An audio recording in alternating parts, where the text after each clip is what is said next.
ಪ್ರತಿದಿನ ಮಲಗೋದಕ್ಕಿಂತ ಮುಂಚೆ ರಾತ್ರಿ ಇದಕ್ಕೆ ಹೇಳ್ಕೊಳ್ಬೇಕು. ನಿಮ್ಗೇನ್ ಬೇಕೋ ಅದನ್ನ ಹೇಳ್ಕೊಳ್ಳಿ. ಇದು ಟೆಸ್ಟ್ ಮಾಡೋದಕ್ಕೆ ಹೇಳ್ತಿರೋದು. ಈ ತಿಂಗಳು ನನ್ಗೆ 1 ಲಕ್ಷ ಬೇಕಪ್ಪ. ಪ್ರತಿದಿನ ನಾನು ಏನ್ ಮಾಡ್ಬೇಕು, ರಾತ್ರಿ ಮಲಗೋದಕ್ಕಿಂತ ಮುಂಚೆ ನನಗೆ ಏಪ್ರಿಲ್ ತಿಂಗಳಲ್ಲಿ 1 ಲಕ್ಷ ರೂಪಾಯಿ ಲಾಭವು ಅಥವಾ ಹಣವು ನನ್ನ ಜೀವನಕ್ಕೆ ನನಗೆ ಬಂದಿದ್ದಕ್ಕೆ ವಿಶ್ವಕ್ಕೆ ಕೃತಜ್ಞತೆಗಳು. ಅದರ ಜೊತೆ ಸಾಧ್ಯವಾದ್ರೆ ಈ ಮಂತ್ರವನ್ನು ಸ್ನಾನ ಮಾಡೋದಕ್ಕಿಂತ ಮುಂಚಿತವಾಗಿ ಅಥವಾ ಸ್ನಾನದ ಜೊತೆನೂ ಹೇಳ್ತಾರೆ. ಬಟ್ ನೀರೆಲ್ಲಿದೆಯೋ ಅಲ್ಲೆಲ್ಲ ಹೇಳಿದ್ರು ತಪ್ಪೇನಿಲ್ಲ. ಗಂಗೆ ಚ ಯಮುನೆ ಚೈವ ಗೋದಾವರಿ ಸರಸ್ವತಿ ನರ್ಮದೆ ಸಿಂಧು ಕಾವೇರಿ ಜಲಸ್ಮೇನ್ ಸನ್ನಿಧಿಂ ಕುರು. ನನಗೆ ಏಪ್ರಿಲ್ ತಿಂಗಳಲ್ಲಿ 1 ಲಕ್ಷ ರೂಪಾಯಿ ಹಣವು ಬಂದಿದ್ದಕ್ಕೆ ವಿಶ್ವಕ್ಕೆ ಕೃತಜ್ಞತೆಗಳು.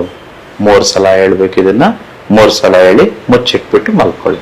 ನೀವು ಮತ್ತೆ ಬೆಳಿಗ್ಗೆ ಎದ್ದ ತಕ್ಷಣ ನೀವೇನಿದೆ ನಿತ್ಯ ಕರ್ಮಗಳನ್ನು ಮಾಡಿದ ಮೇಲೆ ಮತ್ತೆ ನೀರನ್ನು ಹಿಡ್ಕೊಂಡು ಮತ್ತೆ ಹೇಳ್ಬೇಕು, ಗಂಗೆ ಚ ಯಮುನೆ ಚೈವ ಗೋದಾವರಿ ಸರಸ್ವತಿ ನರ್ಮದೆ ಸಿಂಧು ಕಾವೇರಿ ಜಲಸ್ಮೇನ್ ಸನ್ನಿಧಿಂ ಕುರು. ನನಗೆ ಏಪ್ರಿಲ್ ತಿಂಗಳಲ್ಲಿ 1 ಲಕ್ಷ ರೂಪಾಯಿ ಹಣವು ಬಂದಿದ್ದಕ್ಕೆ ವಿಶ್ವಕ್ಕೆ ಕೃತಜ್ಞತೆಗಳು. ಈ ರೀತಿ 3 ಸಲ ಹೇಳಿ ಅದಾದ್ಮೇಲೆ ನೀರನ್ನು ಕುಡಿಬೇಕು.